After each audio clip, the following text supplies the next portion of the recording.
Hi, Grizzlies, and welcome back to another episode of Grizzly True Crime. My name is Gisela K, and today is actually, since 12,000 new people joined, a Case Club episode.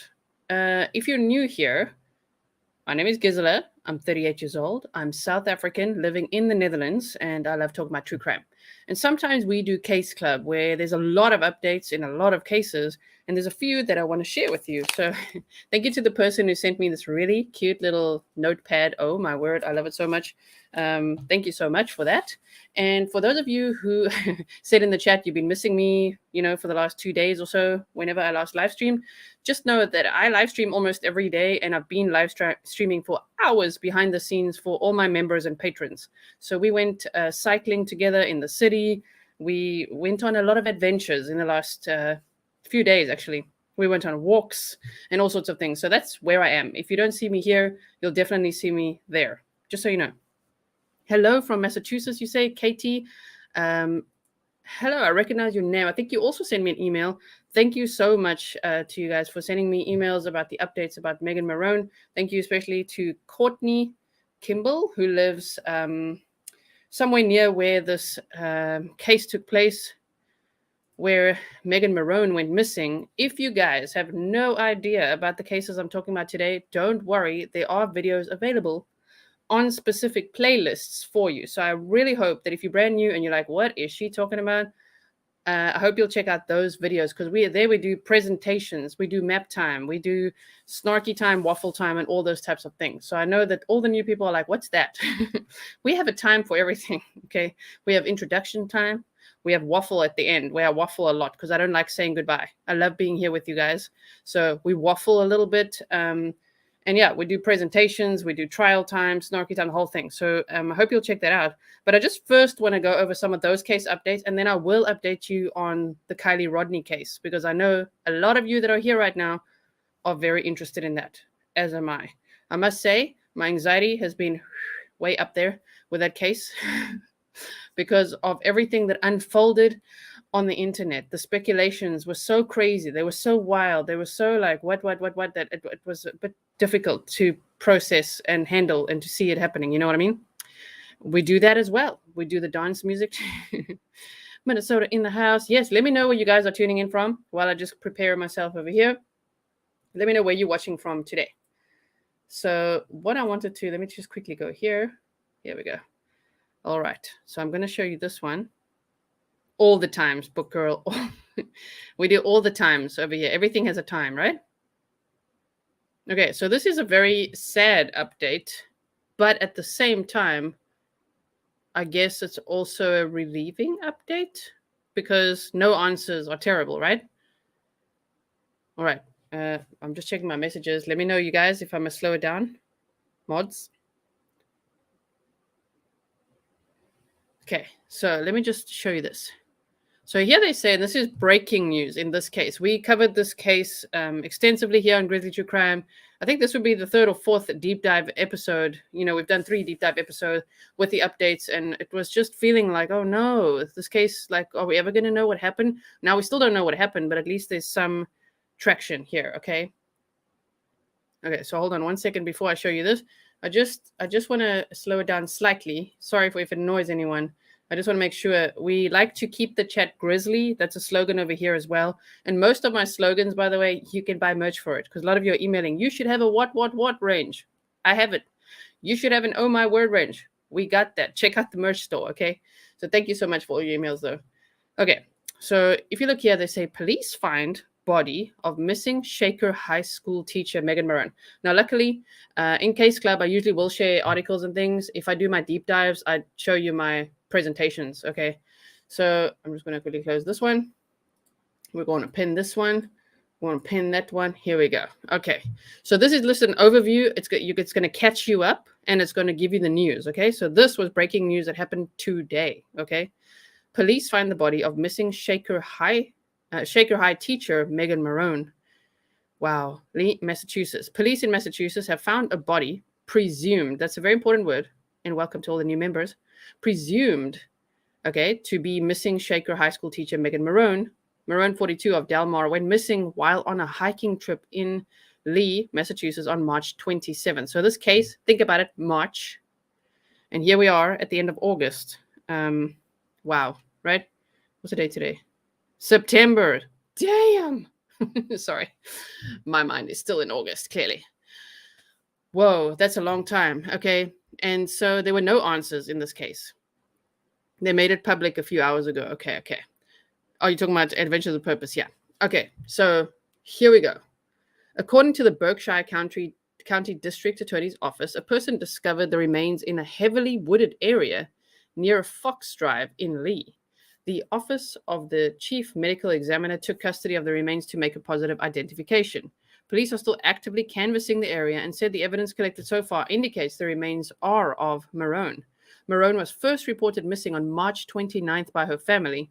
Lee police located a vehicle that same day at Longscope Park.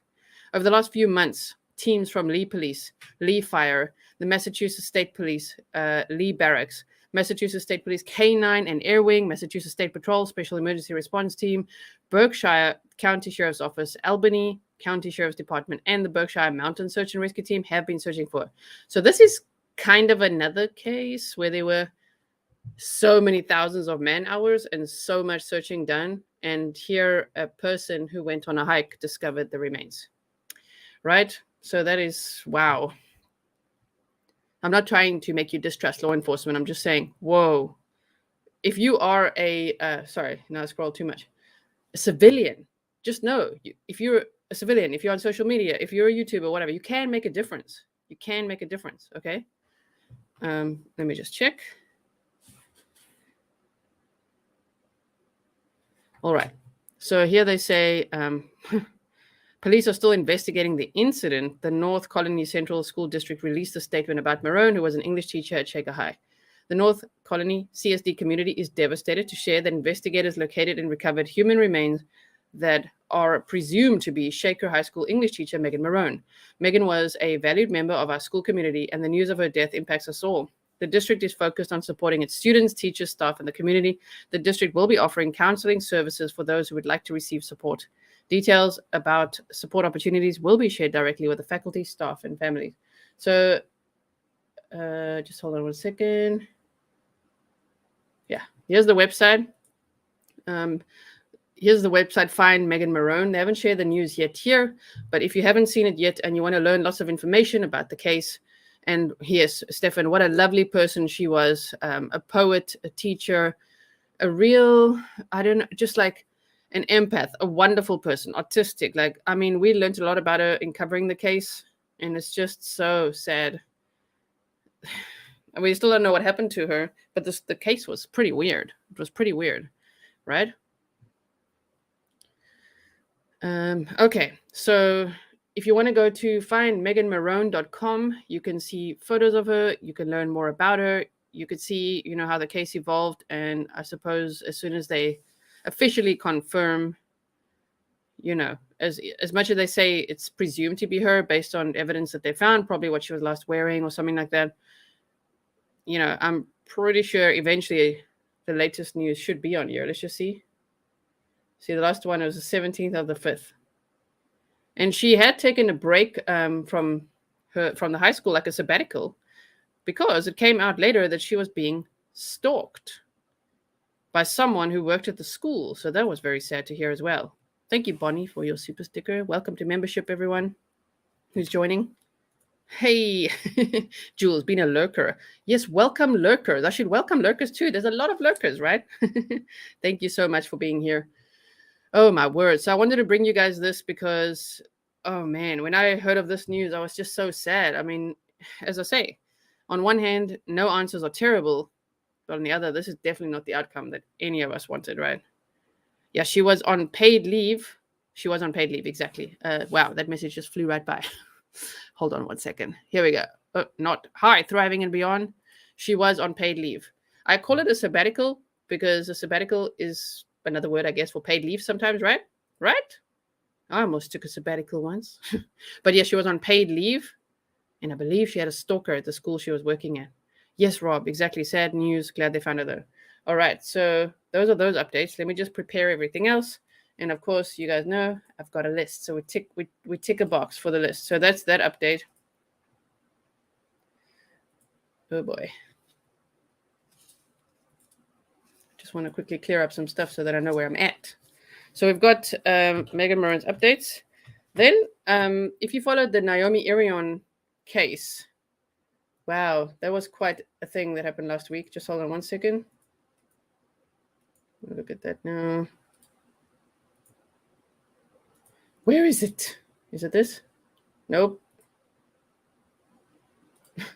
Sorry, I've got so many things pinned. Bear with me, everyone.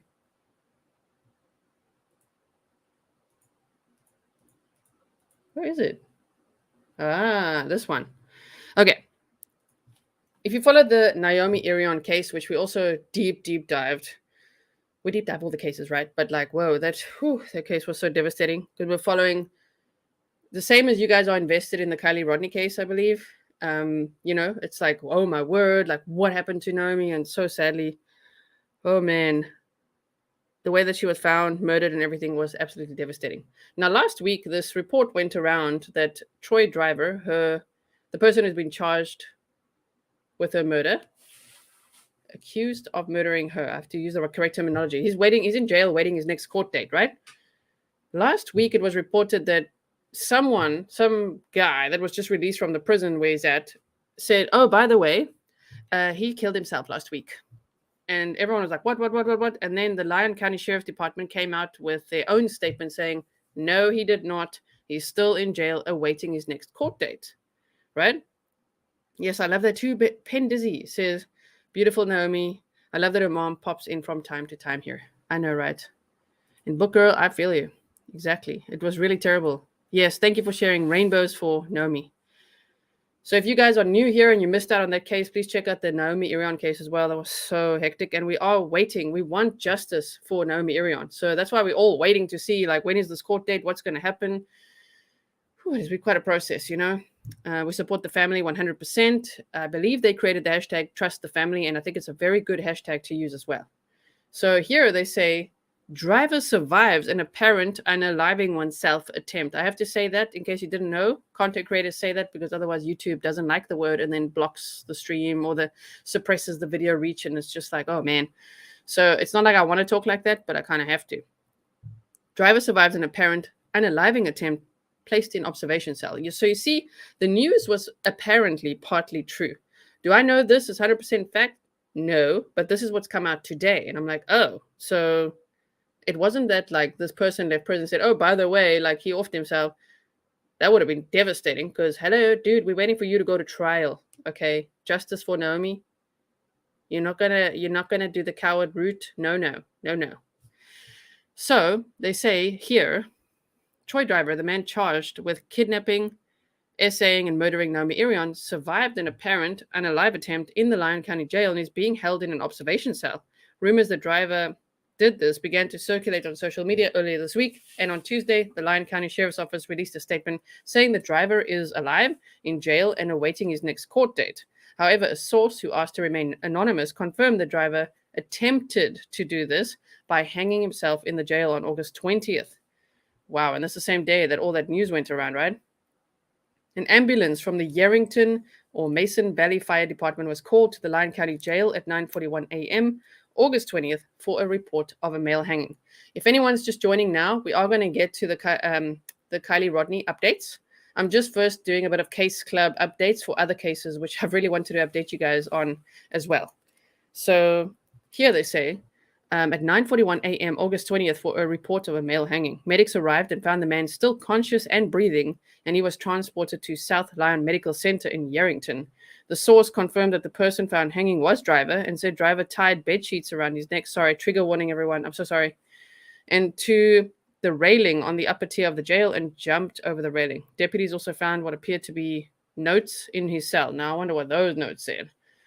Driver's attorney Richard Davies has not yet responded to a request for comment. He's currently awaiting a competency hearing in 3rd Judicial District Court in Yerington following an order by Canal Township Justice of the Peace Laurie Matthias in response to a motion filed by his attorneys asking for a competency evaluation. So obviously this is going to make It might make him seem less competent to stand trial, right? I know, right? Now he gets very little in his cell, like sheets, blanket, clothing, and eating tools. I know, right? Man, I wonder if it was calculated or if he really tried to unalive himself. That's what I'm wondering now. Matthias also suspended further court hearings until that competency evaluation is completed. And as we know, when they do the insanity plea or are found not competent, as we saw in the Gannon Stauch case, which is Letitia Stauch, the step monster. Oh my word, like that is still being delayed and delayed and delayed for these competency checks. Driver was arrested March 25th and charged with kidnapping Naomi Irion from the Walmart parking lot on March 12th. Her body was found buried in a shallow grave March 29th in a remote area in Churchill County. Many of us Grizzlies, we went through that together. It was absolutely devastating. Whew. The cause of death was determined to be gunshot wounds to the head and chest. Charges of murder and essay were later added to the kidnapping, robbery, burglary, and destruction of evidence charges initially filed against driver. Lyon County Sheriff Frank Huronville released the following statement. The Sheriff's Office has received requests regarding whether an attempted unalive oneself episode occurred at the Lyon County Jail.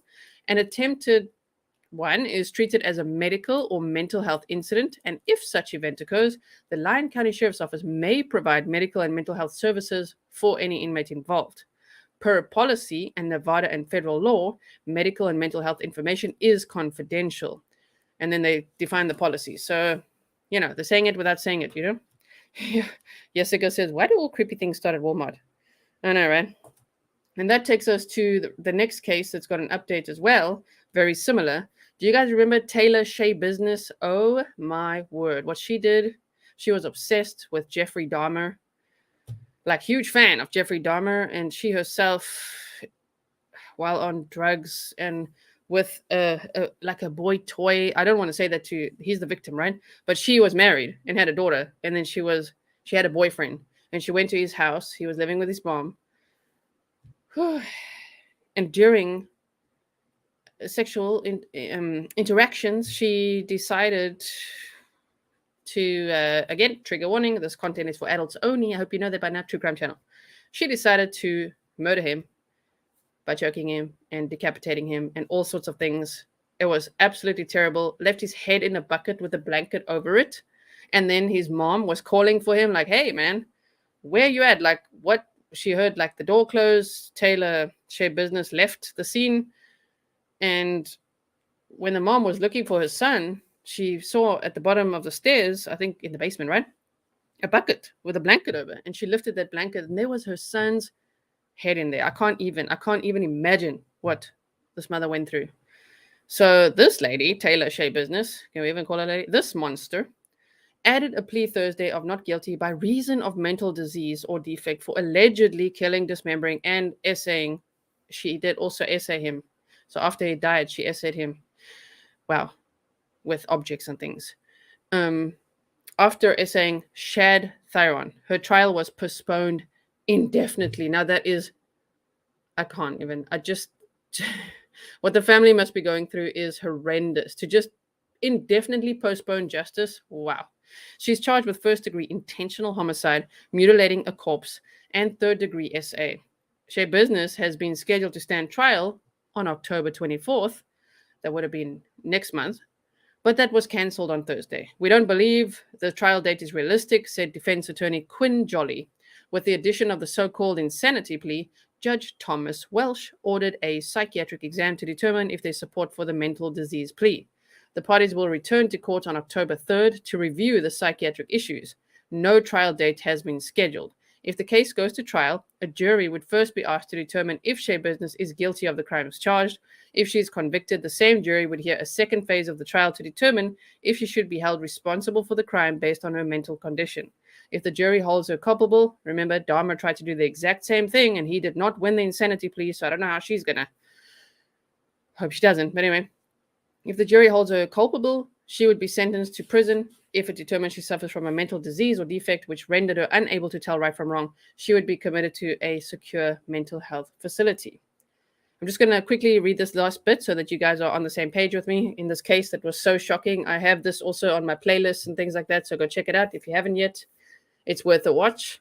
According to the criminal complaint, police were called to a residence on Stony Brook Lane early in the morning of February 23rd. There, police found a severed head inside a bucket in the basement. Shea-Business said she and the victim were using drugs, including meth, and engaging in sexual play when the man was strangled. She then essayed him, dismembered the body, and placed body parts in various locations in the home and a vehicle. Yes, she drove off with his leg, I believe. Shea-Business made the comment that at one point she did get paranoid and lazy and that she thought it was dope that was making her paranoid. Oh yeah, blame the drugs.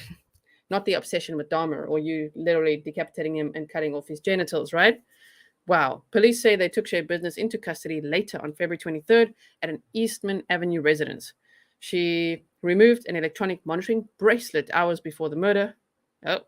According to the sheriff's department, a warrant was issued for arrest, but she was not located before allegedly killing Thyron. So, wow, I didn't know that. I did not know that with a deep dive and all. What? Oh, I don't remember that. But that was from March. She removed an electronic monitoring bracelet, so she got problems. She's being held on a $2 million cash bond. Can you believe it? Yes. And when the police eventually found her, she was wearing like a tracksuit smeared with blood. Sorry, I'm just like looking at the rain in the background. I like rain. It's very relaxing. Okay. She was like smeared with blood and just like, oh, hey. And she's like, oh, man, I can't believe I left the head there. Whoa. That was this case. It was quite something. Yeah. Not what, but who. Exactly. Whew. That's quite a case, and how disappointing that she is using the insanity plea. Am I right? 1 second, please. I just really want to check my messages here. 1 second. Hold on. I just want to see something.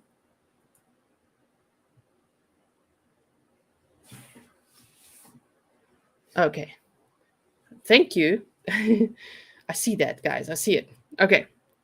Now, I know you guys have all been sending me this. I know I haven't updated you on this. But the case of Jolissa Fuentes, Adventures with Purpose went out to Avocado Lake, the Avocado Lake area, and then Pine Flat Lake area to look for her. And they've cleared those bodies of water, which thankfully means she's not in it. Right? So, the disappearance of a 22-year-old Californian woman who's been missing for 3 weeks is now being treated as a criminal matter. So I think it's a little more weight. This was August 31st, so it's just over 3 weeks, right? Okay, it's been now being treated as a criminal matter, police said. Julissa Fuentes vanished in early August after she was seen leaving a local convenience store on surveillance footage. Again, we did cover this in 4 episodes already, 4 live streams, 1 episode by itself. So I hope that you will check it out. So, sorry, my voice is going for some reason. Probably talking too much to my patrons and members. Am I right, guys? My voice was a little hoarse this morning from all that cycling. Jolissa Fuentes vanished in early August after she was last seen leaving a local convenience store on surveillance footage, Selma police said in a news conference last week.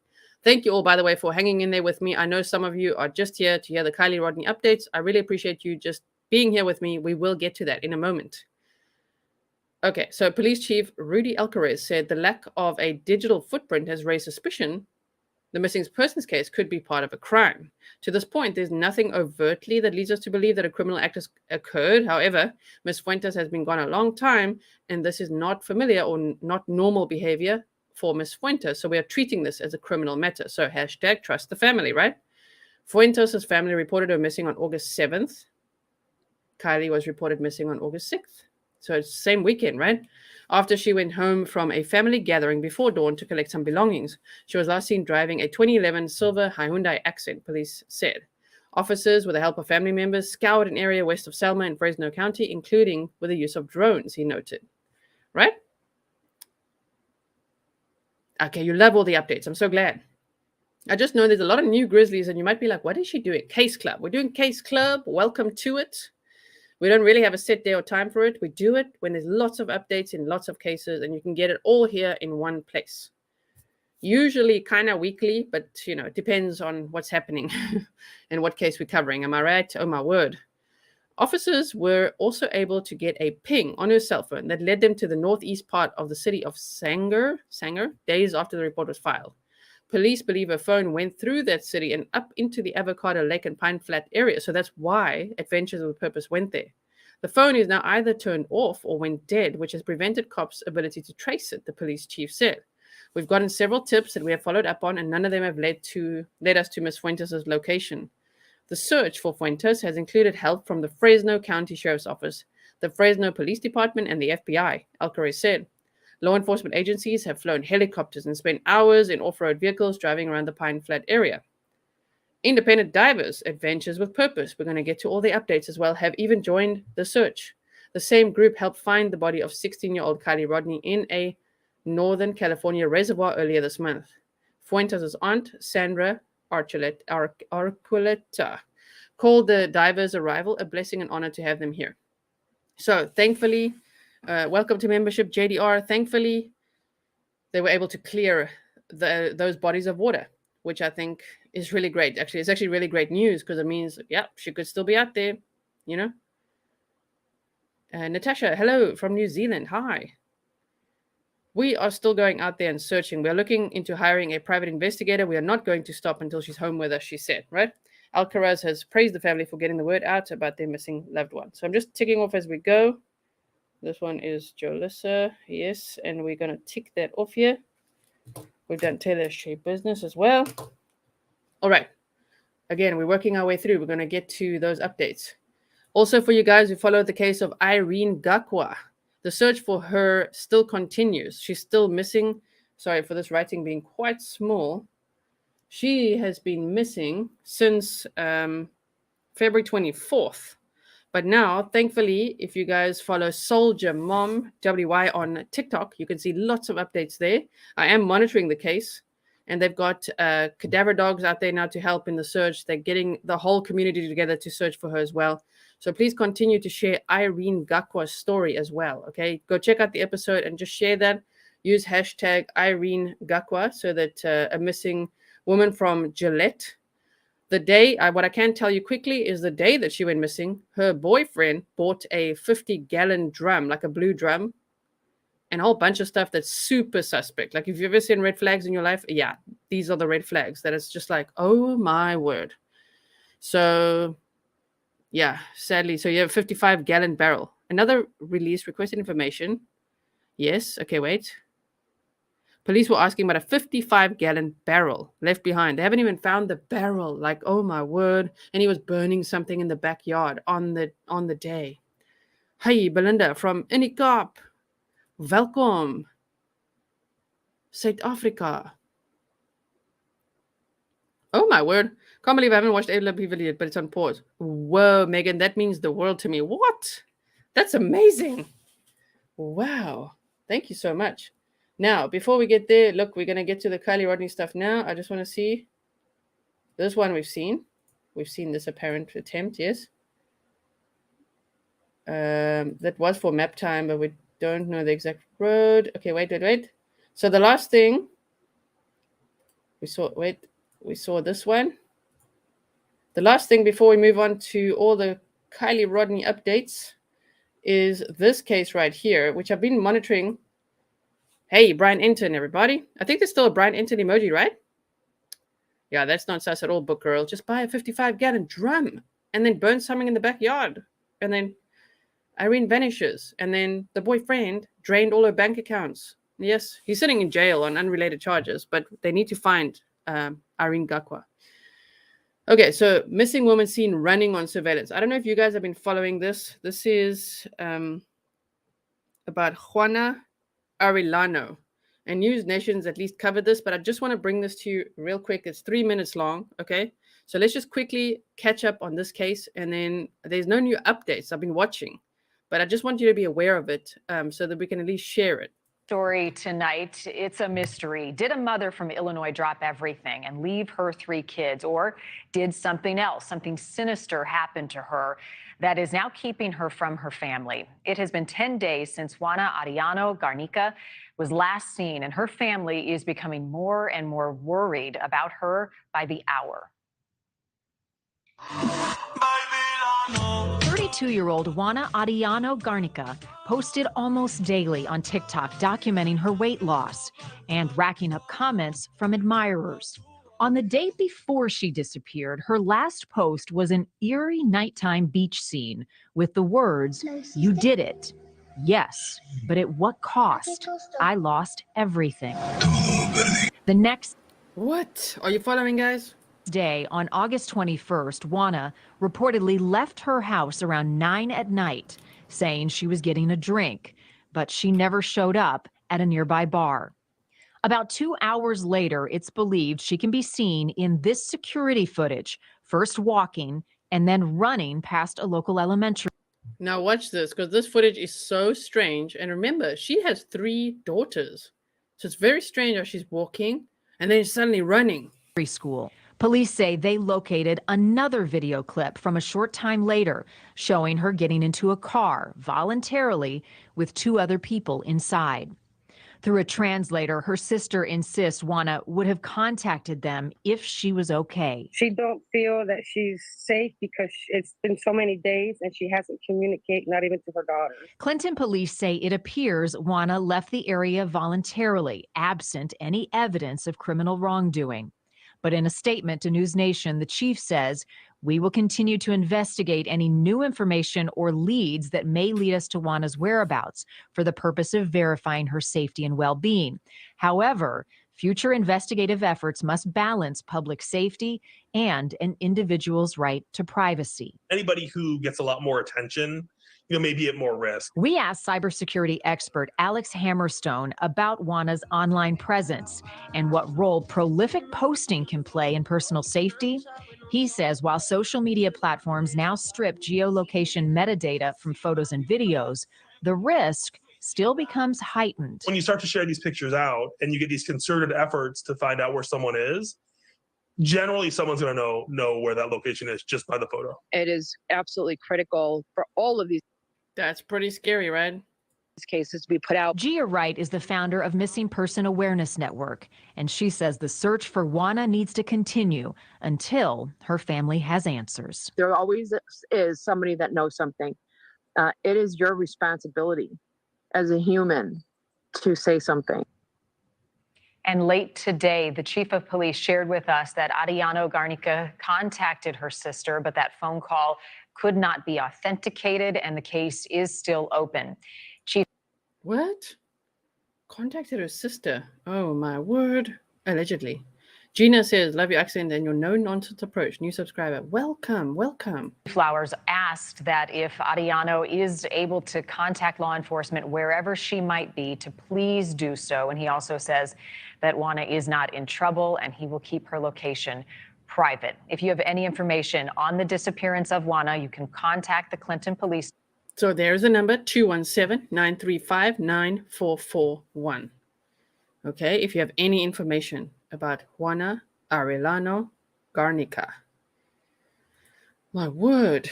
If you are new to the channel, I do often cover missing persons cases. I really like to spread awareness for them, and I really always hope that they are found alive and can be brought home to their families.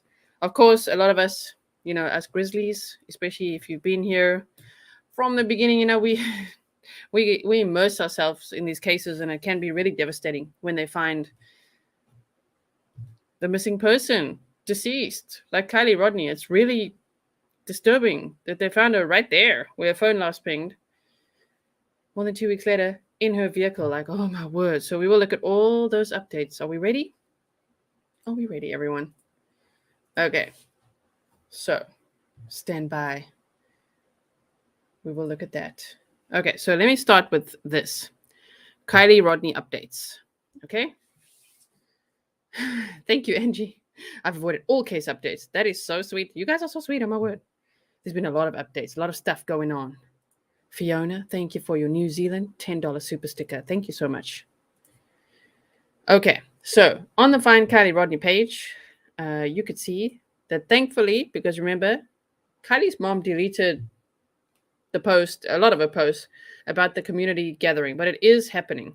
I also want to clarify immediately, you could see on this flyer that her birth date is September 1st, 2005.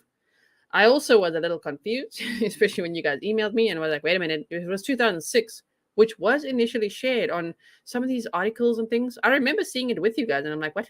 Like 2006 would have mean she turned 16 on September 1st, but no, it says September 1st, 2005, 17. She would have turned 17 on September 1st, right? So, yes. Okay.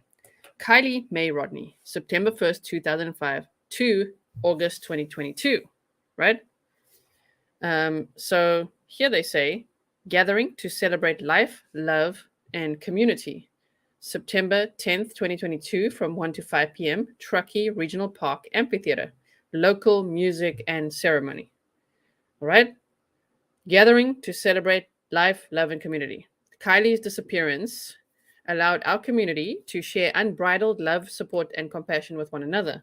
Let's join as a community once more in her name, this time to remember, dance, and heal. We faced an unimaginable fear together, and together we are stronger now. We will gather Saturday, September 10th, 2022 at Truckee Regional Park from 1 to 5 p.m. Come as you are. Bring you or your laughter and tears, a picnic and a tune or a story to share. Instruments are encouraged. Consider leaving dogs at home. Oh, shame. The poor dogs cannot participate. Consider leaving dogs at home. Please get a hold of Jenny Charles if you'd like to share a story, song, or poem. So that's that update, right? That's true as well. Jenny says, still no exact date of expiring that summer, makes it even sadder to me at least. Well, yeah, the investigation goes on, right? Sorry, I'm just reading some of the things because I know there's going to be all those remnants of the speculations out there that are going to pop up in the chat, right? I wonder why she put a tattoo of a 17 on her ribs. I believe she really liked the artist XXX Tentacion, who has the 17 tattoo on his forehead. So I know Jagger also likes XXX Tentacion, and he said that he understands now why they like the number 17. I'm like, oh my word. Yes. To a rapper, XXX Tentacion. So we've looked at that together before. I'll quickly show you. Tentacion. And he passed away on June 18th, 2018. Wow. So this is XXX Tentacion. I'm trying to find. Here's a good one of the number 17 on his forehead here. Yes. Yeah, they're using art as an outlet. Okay, the event, right? Mm-hmm. All right. So that's that update over there. Then I wanted to show you this little clip. Not to throw shade. I'm just like, what? Like Captain Sam Brown over here is explaining the water levels. And I'm like, I don't know about that because we could see the drone footage. But maybe, I'm just saying, listen to just this little portion here. They went, the car was 14 feet deep. Did y'all go that far to look for the car? Yeah, some of that information is sometimes deceiving. So yeah, the car was reported at 14 or 15 feet. However, the water level since the 6th has also dropped a vertical 3.5 to 4 feet, which could be 20 to 25 feet off of shore. So a lot of things have changed in those aspects. And so that's quite interesting, right? He says that the water level since the 6th changed, like dropped 3 to 4 feet along the shoreline. And then he's saying where Kylie's car was found, it means it could have been a drop in water. He means there would have been 25 feet more water on top. I don't know about that. What do you guys think of that? I'm just saying. Level since the 6th has also dropped a vertical 3.5 to 4 feet, which could be 20 to 25 feet off of shore. So 20 to 25 feet off of shore. It's dropped a vertical 3 to 4 feet. So maybe the 3 to 4 feet of extra water, if it was like that, because I'm sure why would he make it up, right? Then maybe that's why they didn't find it, right? You love X's music, yeah. So I don't know. Not sure what to say there.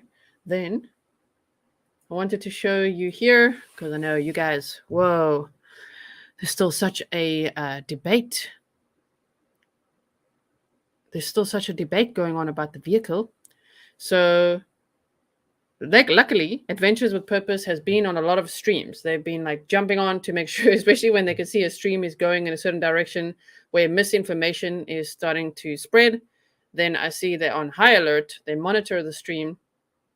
As you guys saw the other day, they were here saying hi in my stream here. And then they were on other channels, right? Many other channels. They were on Popcorn Planet today. So yes, I like that they're clearing up some of the misinformation that's going around, right? So if I just want to silence this and just show you again the wheels. I know we've speculated about this. I've received lots of email. You can see the wheels are turning. With this specific car and model, Honda experts say that it doesn't mean the car necessarily has to be in neutral. This means this car could be in anything other than park. If it was in park, the wheels wouldn't turn like that, right? So it could be in drive or reverse or neutral for the wheels to turn like that. All right? Yeah, AWP. They cleared up a bunch of information, right? Wow. South Texas, the water dropped maybe 4 inches in 2 weeks, not 4 feet. Right? It just sounded like a lot. It sounded like a lot. Okay. So again, I'm not trying to judge. I'm just like, damn, they're really touching that car, huh? I wish they wouldn't. Don't tamper with the evidence now. You know, we don't know what's going on here. So the wheels are turning, which means this vehicle could be in drive, reverse, or neutral. Because initially we're like, oh my word, it could be in neutral, what? And Jared has spoken on that today as well, where he had jumped on an interview, right? It's him and his wife's, I believe, 27th wedding anniversary today. Pretty cool. So happy anniversary to Jared and his wife. All right. So the thing is, did you guys watch the video? I know some of you said you paused it, right? In the video, when they're diving down, maybe I should pull it up. When they're diving down, you can clearly see that the driver's side window is fully up. I did tell you guys I'd be here with you to talk about it, and we will clear up some more things. Okay, just add this. Right. No one at camp. Yeah, they turn their phones off and everything, and we'll go over all the things. Now look at this. Now, again, they say sections of the scene are blurred to hide sensitive images. And oh my word, have people taken those images and gone absolutely wild with them? Am I right? Have you guys seen it? Ooh, there's a lot of scary images coming out.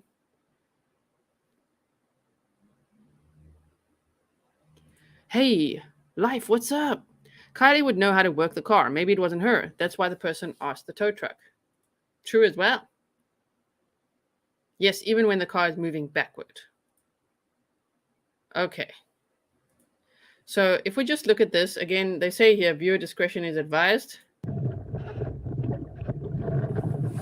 So it is, if this is triggering to you, where's our trigger bunny? You guys don't even know about the trigger bunny if you're new here. This is the trigger warning bunny. We show it sometimes. If you want to put this on mute, and then I'll show it again when we're done, okay? Now, Nick Wren is the one diving here. He is not an amateur diver. He's a professional diver. What he was doing a training exercise for, because I see that's also being misquoted, is to become a team lead, because they're going to have 2 teams going forward, right? And multiply. They're going to have more teams eventually. They want to keep growing so they can help lots of families. Okay, so if we look at the vehicle, right? Here we go.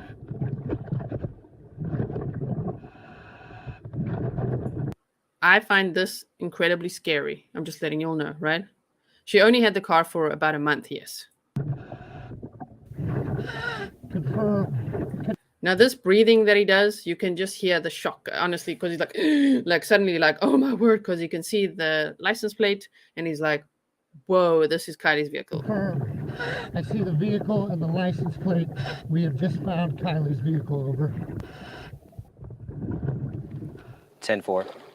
Do a full assessment, methodically, slowly. Make sure you focus on footage of the vehicle so that we can accurately relay that to the authorities.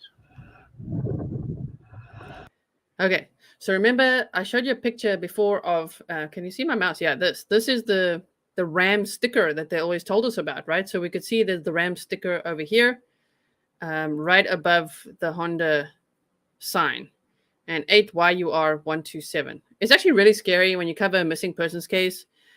Whoa, and we were looking for the vehicle, sharing information, like, where's Kylie? And like, to see, oh my word, that the result is that this vehicle is underwater like this is really, really scary. Okay. The vehicle is upside down. I repeat, it is upside down. I'm at the rear of the vehicle now, working my way around towards the driver's side. Over. Working his way around to the driver's side, okay? 10-4. I read you loud and clear. I can see all the little fish swimming there as well. I mean, it looks so scary, oh my word. Okay, so slowly, let's go. I'm approaching the driver's side window, trying to get a look inside. Now here you can see, especially if I continue going, the driver's side window, the driver's side, guys, is fully up. It is not, at this point, broken out or broken or wound down.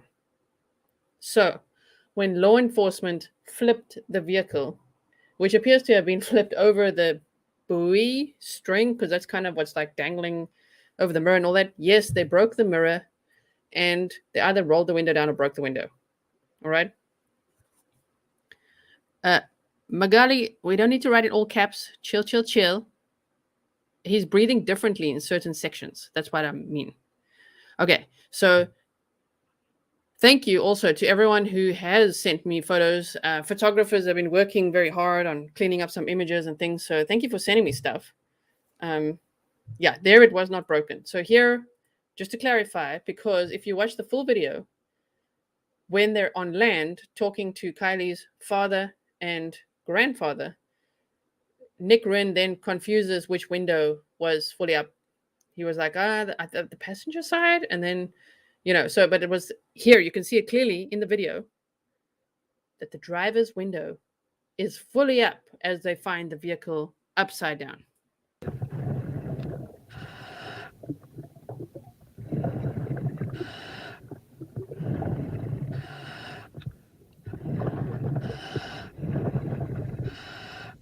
You see, you can even see the light glare here. You can see the light reflecting on the window, on the glass, right?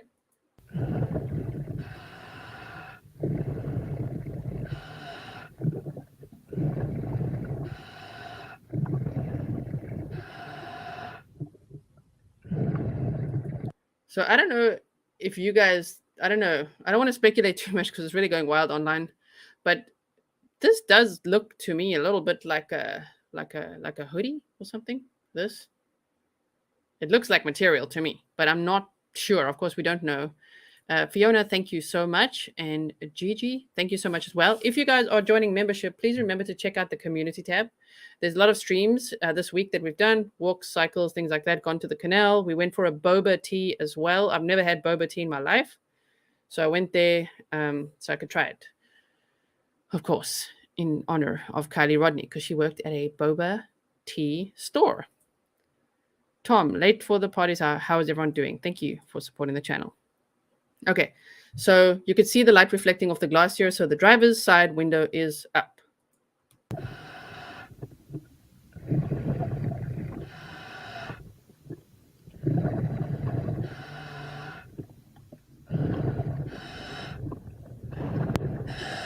Cannot positively identify. Okay, so here you can see the rear driver's side window is halfway down. When Jared was on a stream earlier today, I took some notes. Of course, I'm always taking notes for you guys. He jumped on 10 to life, and he said 60 to 70% of vehicles found underwater would be upside down. And he said with the window being halfway down like this and the passenger side window being all the way down or broken out, because Nick Wren initially said broken out and then later they said all the way down. So whichever that is, in the end, after the investigation, we'll figure out exactly. But he said it would take 20 to 40 seconds for this vehicle to go underwater like this. right? So he said he cannot confirm if the passenger window was down or broken out, but if broken, it could have happened after the vehicle reached the bottom. Then he said it is almost impossible for someone to float all the way to the back, especially if the vehicle was found upside down. And then Doug, that was Jared, right, on 10 to Life. Then Doug was on Popcorn Planet, and he said that it is more common for someone to be found all the way in the back in like the hatch area, cargo area, way back, right? If the vehicle was right side up. So they're saying the exact same thing, just in the opposite way. But that is what makes them feel like, whoa, this could be foul play. It's definitely a possibility because for them, based on their experience, even though they find people sometimes towards the back or in the back seat, the way that they found Kylie in the vehicle, the way that everything was and the car being upside down, they said they suspect foul play. So that helped to clear that up because I'm like, why? Why do they think it? What did they see, right? So that was scary. Also, let me make myself slightly bigger like this. How's this? Okay. Jared said that in his experience, and again, trigger warning, in his experience, when someone has, normally the windows would all be up if you're going to swim all the way to the back. And in their final moments, the way they found, you could see they were fighting for their life to get out the back. And this was not the case here. So the way that Kylie was found way back is strange to them. Okay? Yeah, so very sad. Okay, so especially he was saying it's so unlikely that she's found all the way at the back, even though he said she's a tiny, and I'm saying he is in Jared from Adventures with Purpose. She's a tiny girl, 16 years old, but very petite, right? He's just like the chance of her floating towards the back is actually really low. He actually said like lightning strikes is a term he used. Like, okay, maybe lightning can strike, but very unlikely, especially if this the one window is halfway down and the other one is completely down or broken out.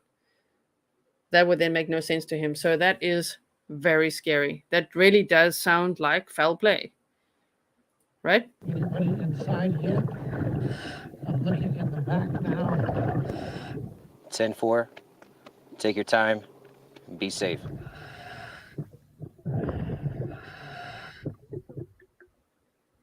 Now, I know I know, I've done it. Believe me, I've been screenshotting frame by frame, everything I can possibly see. We can see all sorts of things in this car. It's very scary, right? So thank you, everyone who's also been sending me stuff.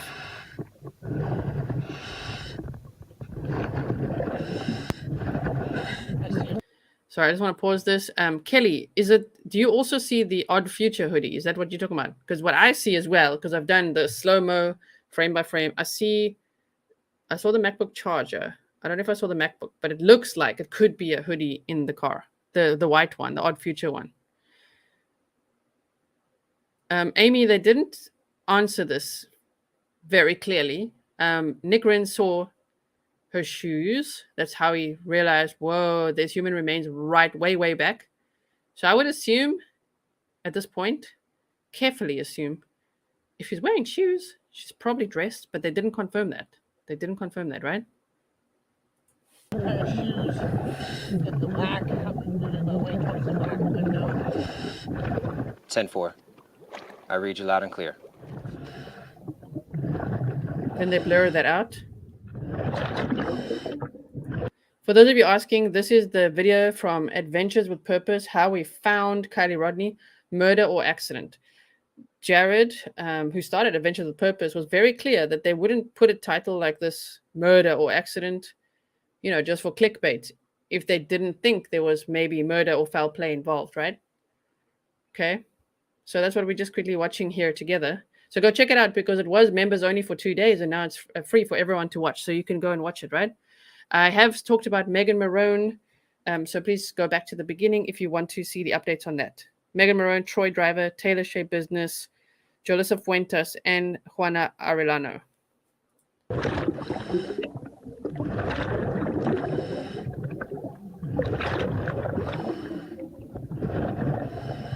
I just confirm Now this right here, even right here, is very scary, especially when people clean up these images and things. So,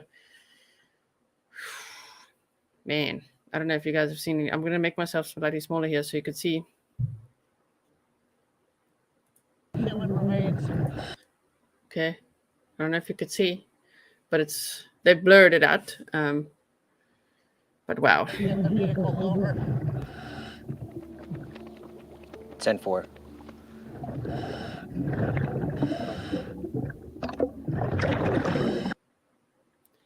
I agree, Tapwood. This isn't really directed at anyone, just a thought, but you cannot convince me that she swam past 2 open windows into the hatch area. I agree with you. Right? There you can see the truly mango seltzer drink, the charger. Here's the visor as well.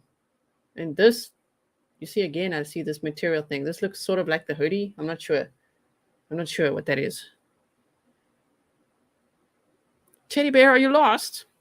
Have you been following the Kylie Rodni case? Maybe it was another pair of shoes. Wow. Well, actually, Jared said on a stream earlier today that she was wearing the shoes. Right? Yeah, Terry, the culprits must be freaking out. Mm-hmm. Yeah, me too. It's very scary, actually.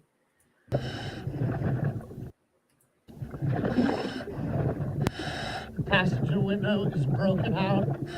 See, here he says the passenger window is broken out, but they later clarify they don't know if it's broken out because I don't see any glass, which is quite scary if you think it's broken out. But we can't see like glass everywhere, right? Like there, like how it's settled. So it's either broken out or rolled all the way down or something, right?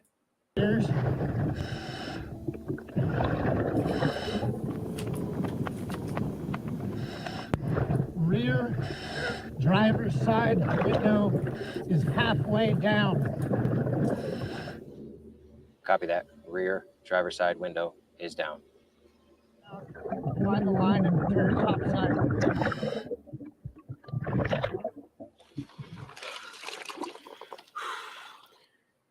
Now he looks really, really disturbed by all this, right?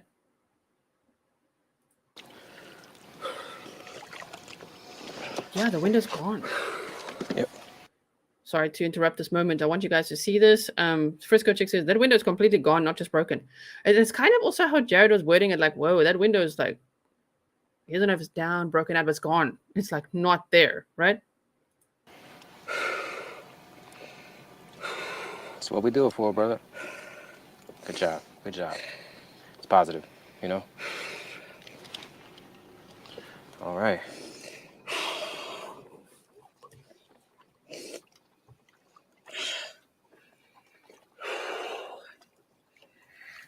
She's in the back of the vehicle. Okay.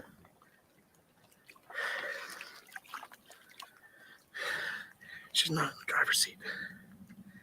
It looks suspicious to me. Yeah. Vehicle's upside down. Some of the one window is halfway down. One window is all the way down.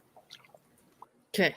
So over here, again, 60 to 70% of vehicles found underwater are found upside down. If the windows are down like that, it would take 20 to 40 seconds for the vehicle to sink. Jared today on a stream said on 10 to Live, cannot confirm if passenger window was down or broken out. If broken, it could have happened after the vehicle reached to the bottom. But then we can't see the glass, right? It's almost impossible for someone to float all the way to the back, especially if the vehicle was found upside down. There's a much greater chance of climbing out the side window than out the back.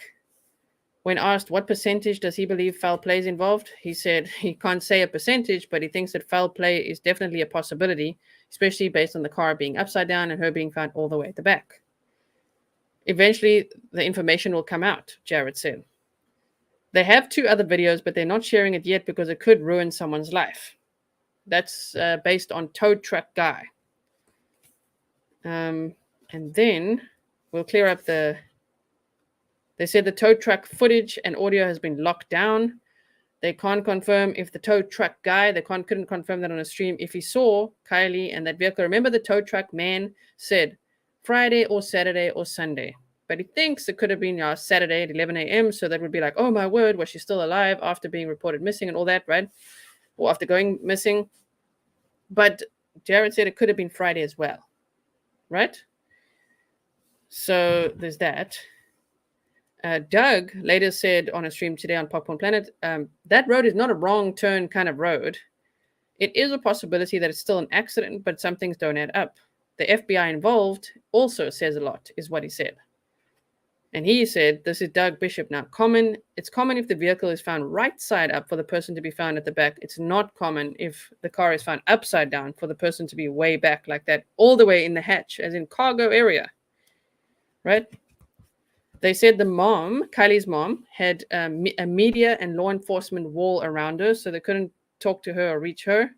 And Doug confirmed that it seems like Ryan Upchurch is donating the Hellcat. I'm not meaning to giggle. I'm just like, whoa, that dude's come up with some theories, huh? I hope that they get the Hellcat or the $100,000 because it can definitely be used to help other families, right? Okay, so if we look here.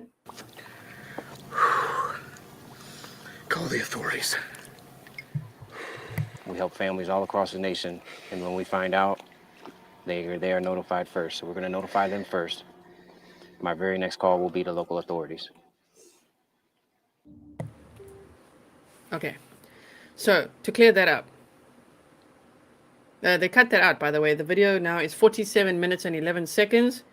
If you look like this, it's 47 minutes, 11 seconds. It was 49 minutes because they initially included the calls that they made to Kylie's aunt Lori and Grandma Sally. Now, there's been some controversy surrounding that, and we can clear it up, thankfully. So they contacted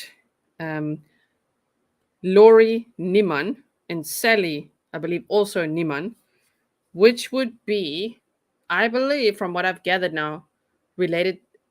It's Kylie's stepdad, Tony's sister and mother. I think that's who they contacted. So they had contacted whichever family they were in contact with, but they were not able to talk to, according to what they say, right? They were not able to reach Kylie's mother, dad, or grandfather, and that is why dad and grandfather are a little bit upset, right, about how they found out. So what I can show you is this statement that Steve, the PI, released today because he's still in contact with the grandfather. Statement by David Robertson and the grandfather to Kylie Rodney. Everyone, please stop this madness. Leave us alone. You are hurting our family. Grandpa Robertson. And then statement by Lori Mae Herring.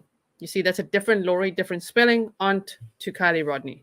Let this be known, which you see, that's the same language, let this be known.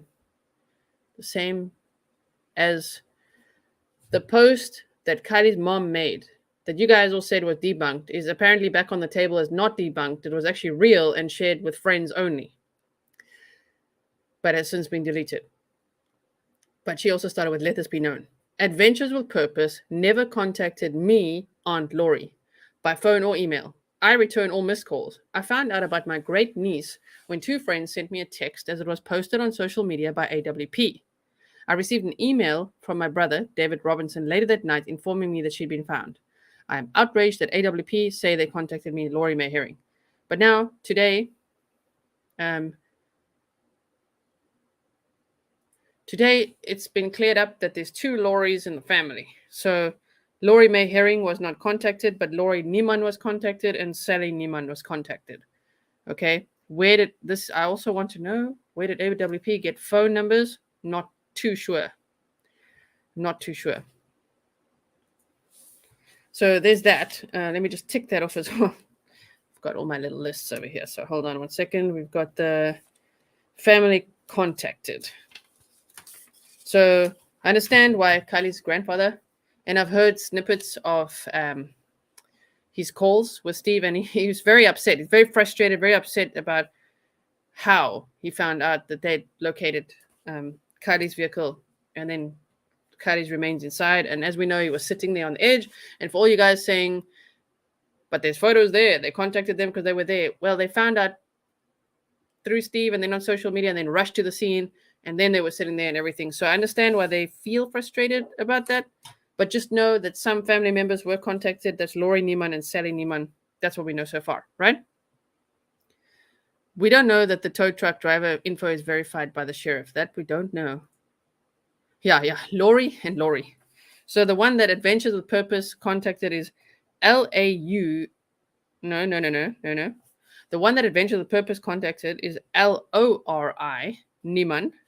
And Sally, I believe, are the same surname. And then Kylie's great aunt is Lori, LAURIE. And she said that they never contacted her, right? Okay, so that is cleared up as well. I do wonder if they found, just curiosity, the hoodies in the car, both hoodies, one hoodie, the jewelry and all that. We've cleared up the windows. So there's that. The whole point, this is drama. We should not discuss the family. We're trying to clear up the damage that's out there because there's a lot going on out there. I don't know if you guys have seen some of the speculations, and we're not just talking about family, about some people's obsession with the morbid details surrounding how Kylie was found. It's just a lot. It's a lot. I mean, there's also another bit of information going out there that Kylie was dating that drug dealer we discussed before, Nathaniel Kabakangan, but she wasn't dating that Nathaniel. There's at least 3 others to pick from in the friendship circle, and we know which one it is. It's not that she was dating the 20-year-old drug dealer, okay? So, man, when I woke up this morning, anxiety is, you're just like, oh, no. Like, now people are saying that she's dating a drug dealer and found naked. No. It's too much. It's too much for me. I can't handle certain things when it goes like this, right? Yeah, exactly, Olivia. We're trying to clear it up. I'm telling you guys so that you don't go around there spreading it around. Please don't continue to spread around terrible speculations, drama. Please, leave the family in peace. Let them grieve, okay? They're going to have their community ceremony for her on September 10th.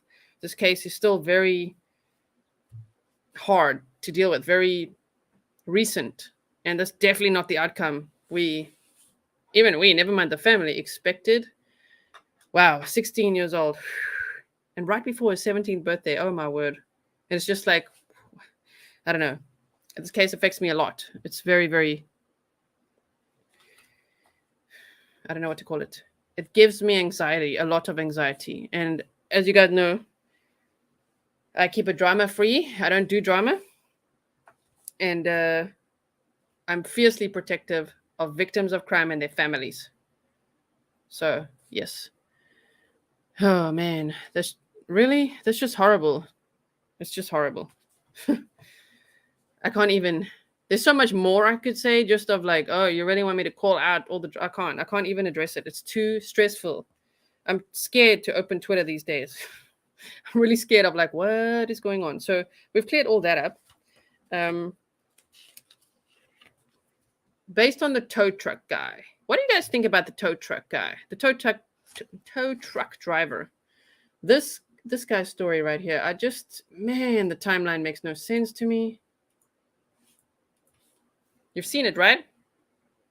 So the tow truck guy says that, well, he initially says Friday, Saturday, or Sunday, but it almost implies that you mean Saturday at 11 o'clock? You're going out to help with a vehicle matching Kylie's vehicle description out at the Boca Reservoir? And then it's apparently Kylie and some other guy. And he's described the guy as having a black hat that says SF on it. And it's like, oh, my word. The amount of bullying and trolling the Jagger is getting now is too much. It's too much. I think we need to be patient, guys. We need to take a deep breath, all of us, and just whoa. And I mean, Adventure of the Purpose said they've got 2 more videos, and one is very lengthy more about the tow truck guy, more, but they found that he was a credible lead according to what they know, everything they know. But they're not releasing it right now because it's still an active and ongoing investigation. Wish Kylie's family would call out other people and leave AWP alone. They did find their daughter after all. Thanks, Chief, for all your hard work. Thank you, Elsie Doodles. Thank you so much for that. Yeah, he doesn't have video. Tow truck guy does not have video. It's his company that has the video. The company he works for. They've got the video and audio, and it's been locked down now by law enforcement, right? This is the thing. How can tow truck guy not know the day? Like, surely by now you know the day. Are you being vague? For the episode? Maybe. But he really should know the day by now, right? Yeah, this is the thing. The tow driver's wife confirmed it was Saturday. Because she remembered it because it's her dad's birthday, right? Just is very, very difficult. Marina Seaglass, take Gisla's advice and don't do drama. I check myself before I wreck myself. I like that. I check myself before I wreck myself. And that needs to happen a lot more on social media. If you guys, again, I'm not trying to plug this. I mean, if you want to hear some of my anxiety and thoughts and just like, oh my word, what's going on? I've been doing a lot of that behind the scenes. 2.5 hour cycles. Sometimes in the dark in the Netherlands to just like chat to the Grizzlies and just try to figure this out because it's a lot, right? That's true. Grief can also create a lot of emotions. And the dash cam for tow truck guy was confirmed. I like how he's even got a like TTG, tow truck guy, right? So Adventure of the Purpose says that everything they know, which they've made an entire other video about, makes them really believe this is a credible lead. If true, that story is confusing to think that Kylie's phone last pinged at the party location close to, actually there on the shoreline near to where her car was found at 12:33 a.m. on August 6th. It's really confusing to me. I can't make sense of it. Why she would then be seen at the Boca Reservoir the next morning at 11 and use a guy's phone and say her phone is dead. Even though she would know that her mother would be panicking, she would let someone know, right? It just makes no sense to be like, ooh, the battery's dead, and then asked how to use the seatbelt. So I don't know who that is. I don't know who those two people are. It might not be Kylie. It might be another blonde girl and some other guy. And I don't know where Kylie was, but man, that story is confusing as hell to me. I have nightmares about it. Law enforcement has video, and it has been said that the guy has been identified, but not released.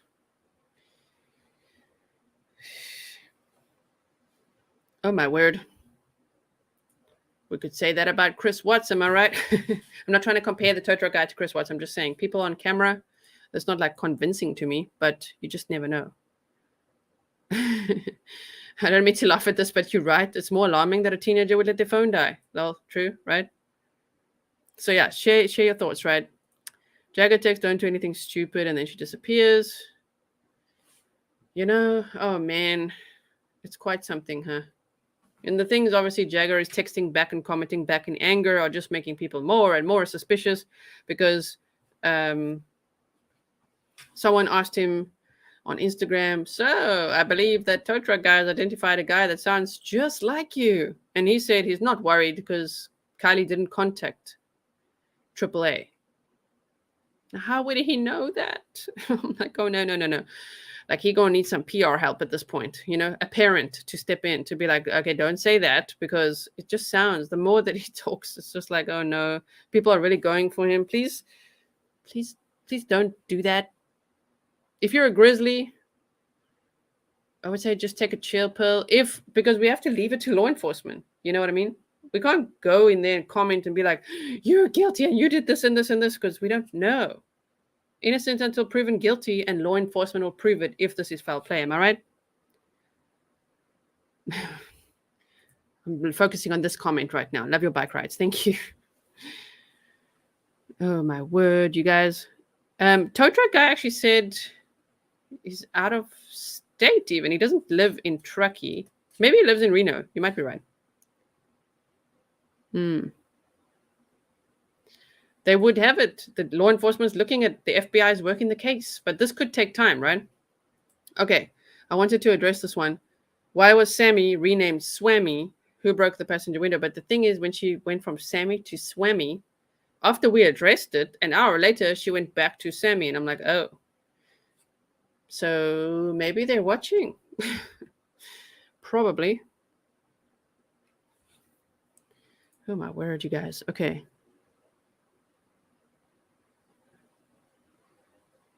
Not legally though, right? Guilty until proven innocent. You see, that's how true crimers think, but that can go very wrong real quick, right? But in legal terms, innocent until proven guilty. Yes. Unfortunately, it's not your responsibility to protect her family, but communicating facts is great. True. Are you talking to me? Is this at me? Who is this to? Steve or me? For me, if you followed me for a while, you know that I am very protective of victims of crime and their families, and they appreciate that, which is why many of them still stay in contact with me behind the scenes, because they appreciate the respect that I show them and that I am protective. And if you guys on Twitter, you will not believe how families of missing people and families of victims of crime get bullied, like big time bullied. Scammed, bullied, harassed, doxxed. It's like, it's a horror. It's terrible. Okay, so I just want to check that I've updated you on everything there. So yeah, that's pretty much that. Let's just check my notes again here. So Doug from Adventures with Purpose said that they've only shown 10% of the interview with tow truck guy so that they can protect things in the investigation. Okay, the tow truck guy's name is Nick. And Nick Wren is the diver, because I see people are confusing the two as well here and there, right? He said that Placer, okay, so Doug said that Placer County, the Placer County Sheriff Department has been they were extremely inviting, and all they wanted was for her to be found, right? He worded it as the window wasn't there. So Nick, when he saw the window, he said the window's broken out, and later he said, you know, the window was down or broken out, and Doug said the window wasn't there, right? Ooh, the red stiletto. Don't even get me started on Facebook. I know, right? I'm hardly on there. I just take a peek there when I need to look at law enforcement stuff. It honestly makes me have so much anxiety. I don't know.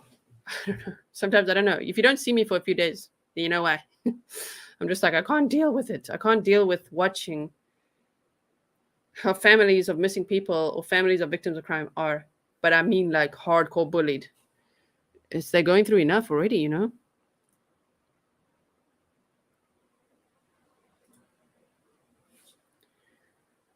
Did someone say arrest to be made? We don't know, right?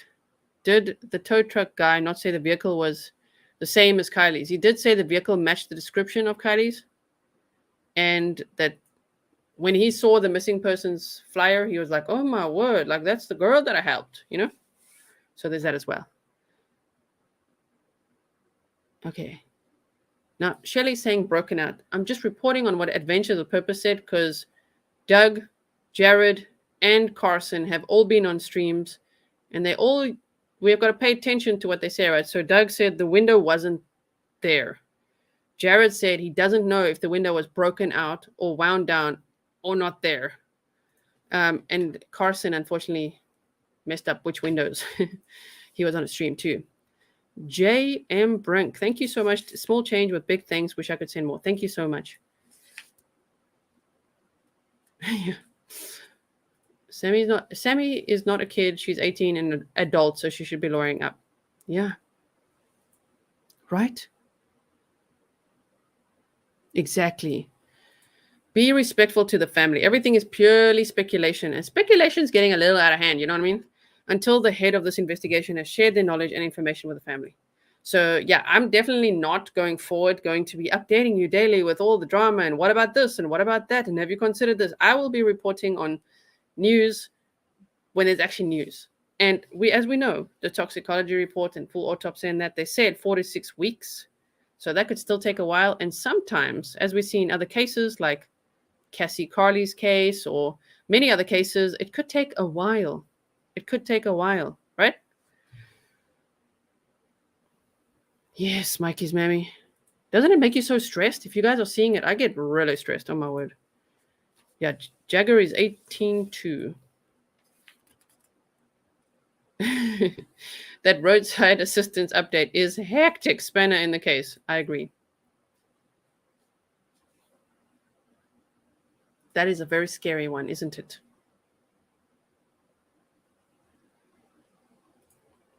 I know who we all think it is, but I'm not going to go there. I know what you guys are saying. Sure. Fearless. Wait. I walked away from Facebook a year ago. July, not worth the effort. Just stop. Did not fold account, but just stop. Oh, I understand. Thank you so much, Rob. This is for all your hard work on the case, Gisela. Thank you so much. Yes, we saw that. When the car's pulled out, you can see something in the top corner of the passenger window that looks like broken glass. People also speculate it could be the top corner of the driver's window, and the window could have broken when they flipped the car over. I don't know. Yes. Oh, Annette said, thanks for being our fearless leader, G. We need you to keep it Grizzlies. I'll do my best. I wouldn't say at this point I'm completely fearless. I'm pretty anxious at the moment about how this case is going online, and we've seen it in many cases. Summer Wells, Dylan Rounds, this case, it becomes it becomes not like true crime. It becomes like true drama. You know, it's just like, oh my word, and then this and this, and it just gets so unethical. Like the things that start being speculated are like, oh no, I can't. I'm not saying I'm better than everyone else or something. I just don't like it. I don't like reporting on stuff like that, and it makes me really nervous, and I really feel for the families, and I'm like, oh no, what's happening? Sure. I know, right? Terry, yes, definitely feeling stressed by this. Me too. All right, well, that's pretty much all the updates that I can share with you today. How would they get the car into the Prosa River from Boca? This is the question. But not only that, my question is, how would they get the car into Boca without being seen? But also, why would they put the car in Prosser right where the phone last pinged on August 6th? That makes no sense to me. I don't understand that. Like, what kind of people would do that? Like, oh, right where the phone last pings? Yeah, we're going to come back to that spot later. Put the car there. Like, how? And I really try to, like, get in their shoes. Like, a person, if they were going to do the foul play thing, like, okay, but wow, that's going to be like on World's Dumbest Criminals. You know those episodes? Because, wow. Well, thank you. Diamond, Dinah? Yeah. Lorraine, we need a cycle ride. Yes, we need a cycle ride. Oh, my word. Tom says, my red flag, biggest party of the year. Doug from Adventure the Purpose said 400 plus people. Someone knows something, and I agree with that. If there's 400 people, they say 300 to 400. Doug said 400 plus. Someone must know something, right? Jack had always mutual friends and love of his life at a party he doesn't show up at. Well, he lived 4 hours away. Right, Tom? Yes.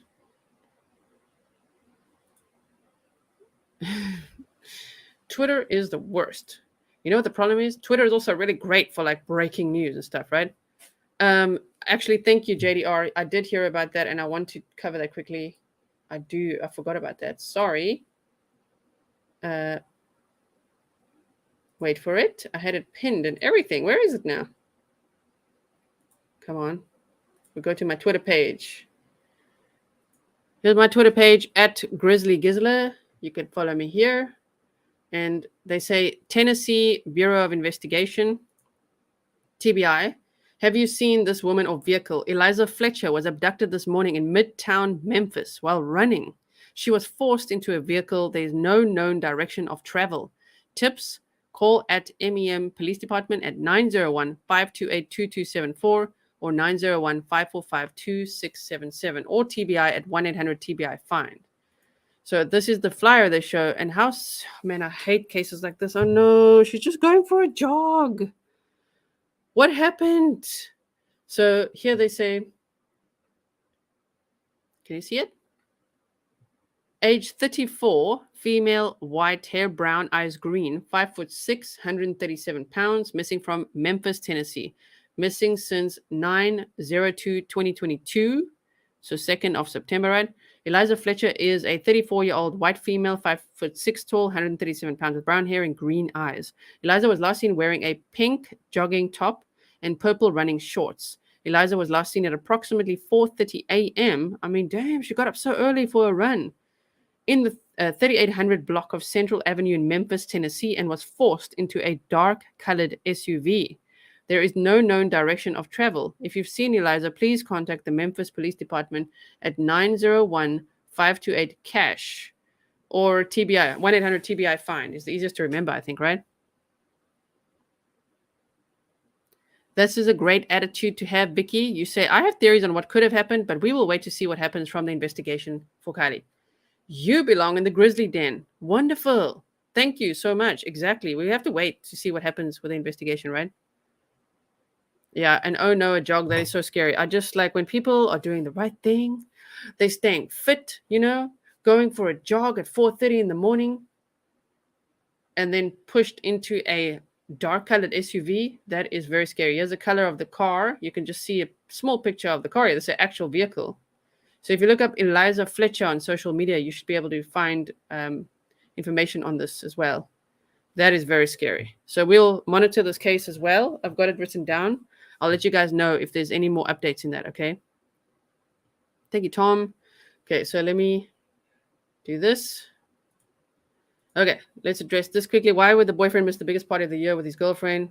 It's his ex-girlfriend. They were exes, and he'd moved to Napa Valley, and all of his mutual friends attending. I hear what you're saying, Tom, but they were not dating. He's the ex-boyfriend. Jackie McLean, thank you so much for your 10-pound super sticker. Thank you, everyone. Yeah, you go running that early if it's hot. Yeah, hot, or if you're very disciplined as well, right? Yes. Okay. Exactly. They were exes. So thank you so much for keeping it grizzly. Thank you, everyone, for being here for some updates with me. I really appreciate your time that you spent here with me. I know it's a lot more exciting in other places right now, but I don't like to get into the exciting what ifs and just let our minds drift into really weird places. Let's stick with the facts. Let's see, you know, I'm waiting for documents at this point. Like, what's going to happen? What's the news? Is there going to be another press conference? Is law enforcement going to address any of the stuff? Probably not. They don't owe us that.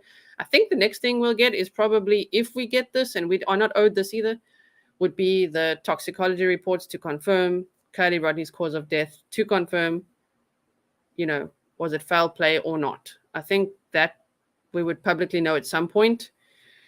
But yeah, until then, there's a lot of missing people. A lot. It's overwhelming how many missing people there are. And it's overwhelming how many updates there are in other cases we've already covered too. So I'll be continuing to cover those with you. Like, I think it's on Tuesday, the Wagner trial begins. If you missed the Pike County Massacre episode I did, a family of 4 conspired to kill and did kill a family of 8. Have you ever heard of a case like that? This is Ohio's largest murder investigation. It's huge. They've been selecting the jury and everything. They're all ready now. And that trial starts on Monday or Tuesday. So I think it's on Tuesday. So I will be updating you on some of those. I don't know if I'm going to cover the whole trial, but I'm definitely going to be following, and I will update you as we go. To also think that there's a mother, a father, and 2 sons, and the mother and the one son are going to testify against the father and the other son. Whoa, that case is so hectic. So yes. Thank you so much, Stefan, and thank you, everyone, for being here. Thank you so much, mods. You are the best. Thank you very, very much for everything you do. Really appreciate it. Yeah, you say that's a new case to me. Go check it out. Before I go, I'll just quickly show you this, just so you guys don't feel lost or anything. That's true as well, Rick. Yeah, guess we will see if AWP puts out more videos. That'll speak volumes. That as well, right? So what I want to quickly show you before I go, hold on 1 second, please. If you go to my channel here, you can see I'm live right now. And you go to playlists. There's a whole lot of playlists for you to look at. Kylie Rodni, Pike County Massacre. So go and look at this one. We've got the trailer and we've got this video. So I'm waiting to see for more updates. But this should get you up to speed. I mean, within 33 minutes, watch it at 1.25 or 1.5 and you'll know what's going on. I believe I did a presentation for this and everything. So you can check that out. Dylan Round's case. So I'm still looking at updates in that as well. My word. We've got the Murdoch case. Lori Vello and Chad Daybell. And we've got narcissist, relationship red flags. Cassie Carley, I can't believe her autopsy results are still not out. And Marcus Spanavello has still not been charged officially with murder. Yeah, it's waffle time now. Copper horse. This is waffle time if you are new here. It's because I don't want to say goodbye. We've got abductions, the Naomi Irion case. There's lots to catch up on. Daniel Robinson, Gabby Petito, the Watts family murders. That case, whoa. I watched that case a lot. We've got NYPD and law enforcement guests, all kinds of stuff. And then, of course, the members-only playlist as well, if you guys want to see. I can actually quickly, if I just hold on 1 second, I want to show you this quickly. Okay, let's just... All right. So here on the community tab, here it says, let's cycle. You can see members only, members only. We've got this out here as well. Thank you so much to everyone who contributed to The Light Remains. But for instance, if you did look at this one,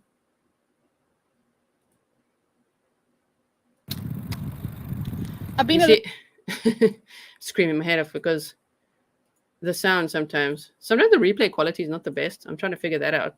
But here I take you into the city, you see? Go this way. Voetgangers.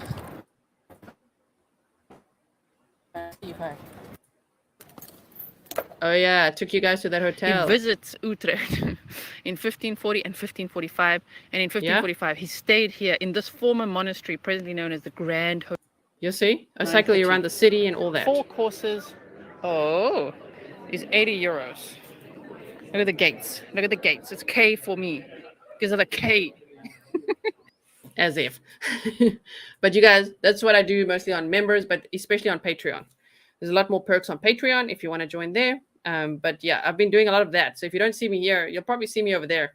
Yep, taking you guys on cycles through the city. I live in the Netherlands. I'm South African, but I live here in the Netherlands. I've lived here since October 2019. And it's really safe, beautiful, relaxing. And I love taking you guys on walks, cycles, and things like that. So thank you so much. The boat ride was good, right? That boat ride, that was great. And we have a lot of funny stories that we share in moments like when the captain of the boat was like, what? Like, why are you streaming, right? So thank you so much, everyone, for everything, coffees, PayPal support, everything you guys do. I really, really appreciate it. What up, Elbows Mom? I'm about to end the stream. Stay safe. Keep it grizzly out there, okay? Don't be naughty now. Keep it grizzly. Thank you, mods. Thank you, everyone. And I will see you guys again soon. I hope you have a wonderful weekend. Happy Labor Day weekend to all the American subscribers or anyone who celebrates that. I hope you guys have a wonderful weekend. I hope you stay safe. And I will see you whenever there's news, whatever we're covering next, okay? Please make sure you share this episode as well. Like it, because these missing people that we covered, the updates are necessary out there, as well as, please share the flyer for the missing person that we just covered right here, Eliza Fletcher, okay? Thank you so much, and I will see you guys soon. Okay, bye. I don't like saying bye, but bye. Bye, everyone.